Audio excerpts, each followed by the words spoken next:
nag-edit tayo, tapos nag-overnight ka sa Star Post. Tapos, tinawag mo ko, nakahiga ako. No, come with me. Okay. Tapos, bumaba tayo sa elevator. Wait lang. Ito na. Tapos, wait lang. Bumaba tayo sa elevator. Tapos, papunta tayo ng Pancake House. Tapos, imbis na sumakay ka doon sa driver Kinesolid, sumakay ka doon sa likod. Parang, Direk, I'm so... Ayun.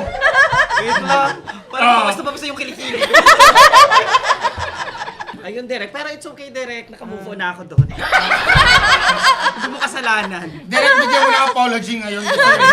I apologize. No, Direk. You don't have to.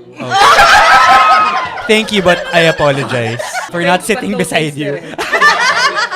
Tapos ayun, isa yun sa mga nakwento ko. Pero nung mga oras na yun, Direk, hindi ako nagpapangalan talaga.